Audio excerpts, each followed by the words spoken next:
The Quran was revealed during the age of literature and poetry 1400 years ago.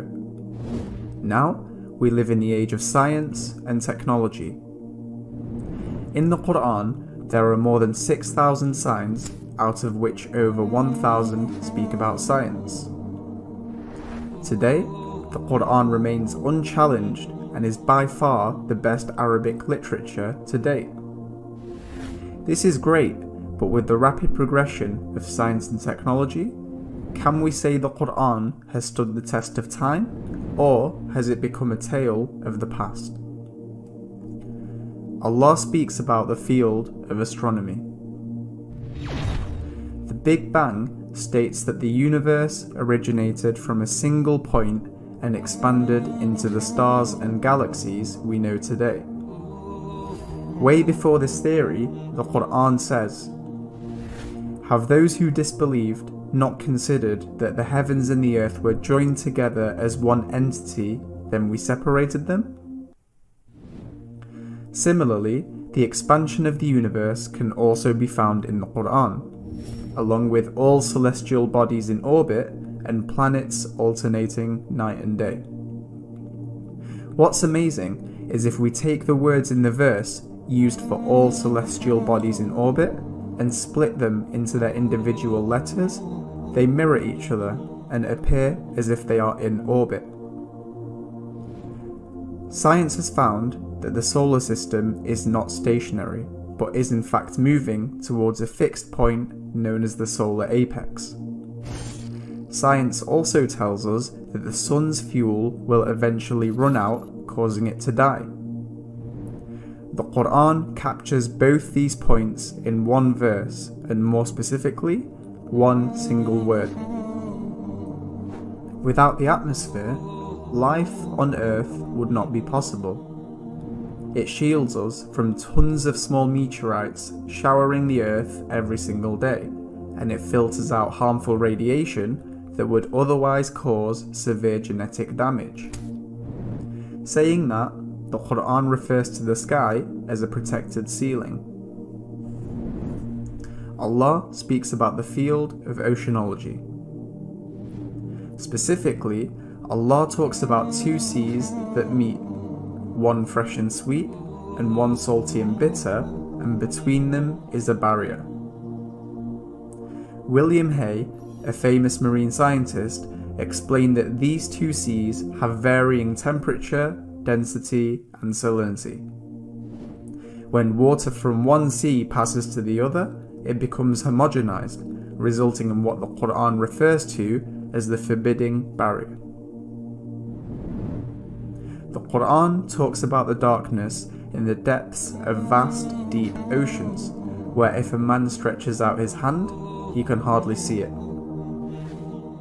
Without modern equipment, the deepest a human can dive is about 20 meters.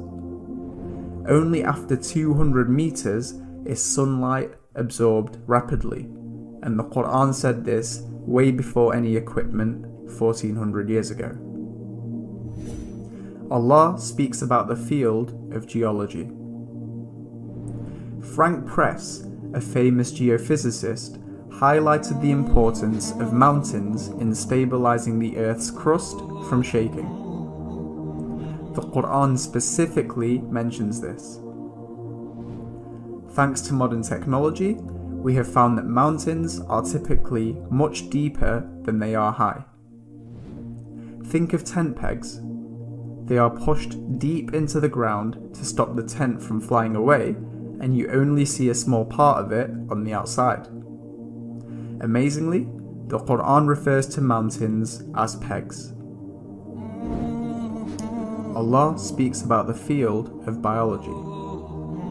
In just a few lines, the Quran gives a description of how the human is formed, which science has proved is in the correct chronological order.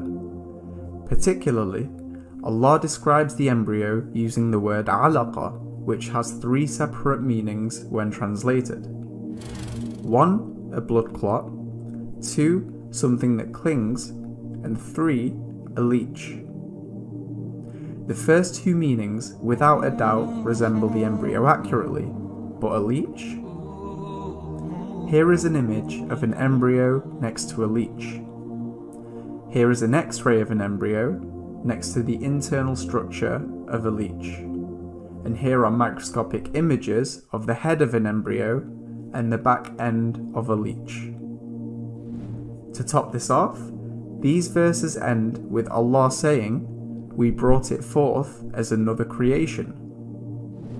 With great advancements in science, we now know that the initial stages of development in many animals are strikingly similar. Today, science has shown that gender is determined by a pair of sex chromosomes where XX is for females and XY is for males. It is the sperm that carries the genetic information for X or Y, whilst the female egg can only carry X, and the Quran specifically summarizes this. In the Quran, Allah says that every living thing has been made from water. Because of the cytoplasm in cells, 70% of the human body is made up of water. Consider this. Allah mentions that He created all pairs, but amazingly, He says from that which they do not know. Only recently, we are discovering more of nature is found in pairs, as Allah says. The Quran states that every living thing, whether on the earth, in the earth, or in the sky, is found in communities. As you know, there are thousands of documentaries that are widely available that show just how fascinating animals are in their communities. In the Quran, Allah quotes a conversation between ants. In these verses, they tell each other to hide so that they aren't crushed by the people walking by. For centuries, people mocked these verses, calling them a fairy tale in which ants speak to each other. We now know that ants are a lot more similar to humans than most animals.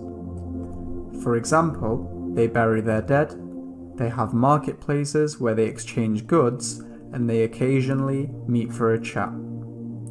They have advanced communication methods, and in the workplace, they have sophisticated division of labour from managers to supervisors to workers.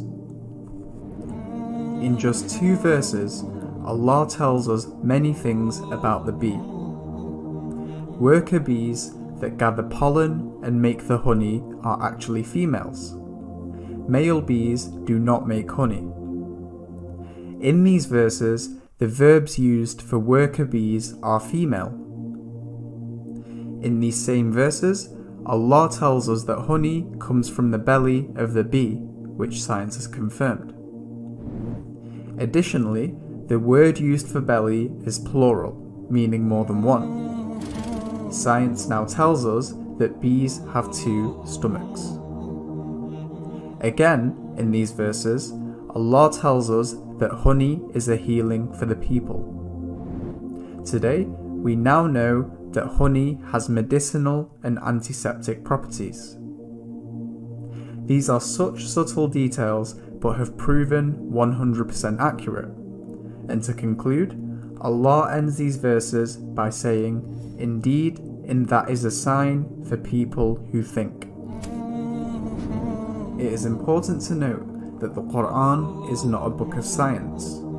It is a book of signs for people to contemplate and to make an intellectual decision.